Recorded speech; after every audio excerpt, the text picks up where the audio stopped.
মায়ের বাচ্চা না খেয়ে আছে। আপনাদের ঘরে নাই? এই পুলিশ ভাইদেরকে বলি, এদের বাপ মা নাই, এদের আত্মীয় স্বজন নাই? এদেরকে কেউ বলে না যে তোমরা কি করছো? এদের সন্তানরা পেছনে নাই? গেলেই বেদনা বুঝবে। আমার 6টা সন্তান যে ওখানে অনশনে আছে, তাদেরটা কে বুঝবে? বুলেট আপনি দেখেছেন বাবা মায়ের আর্তনাদ, অভিশাপ, আসমান কাঁপে। আপনাদের কাঁপে না? তার কাঁপে না? অভিশাপের ভয় হয় না?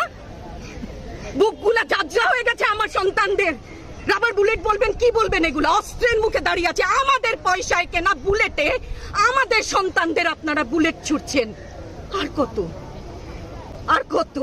পুলিশ ভাইদেরকে বলি, ভেতরে তো আপনিও মানুষ, পুলিশ ভাই বলি না, ক্ষমা করবেন, মুখ থেকে বার হয়ে গেছে। তাদের ঘরেও সন্তান আছে, তাদের খোলসের ভিতরেও মানুষ। যারা এখনো ঘরে আছেন তারাও জানেন আর কতদিন ভয় পাবেন।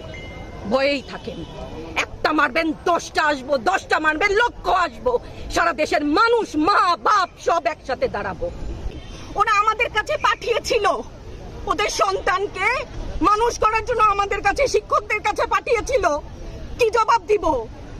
আমার তো কোনো মুখ নাই, আমি শিক্ষক, আমার ভাষা নাই। তাদের কাছে হাত জোড় করে মাফ চাই। নিরাপত্তা দিতে পারি নাই, নিরাপত্তা দিতে পারি নাই। মনে হয় রাস্তায় শহীদ হয়ে গেলে যদি এই লজ্জা আমার কিছুটা কাটে। ওদেরকে বলবার আমার কিছু নাই। ভয় পাবা না, তোমাদের শিক্ষক আমরা, লজ্জা পাই তোমাদের থেকে শিখেছি। তোমরা যেমন আছো আমরাও আছি। যতদিন না 9 দফা ওদের মানা হয় ততদিন মাঠ থেকে সরবো না।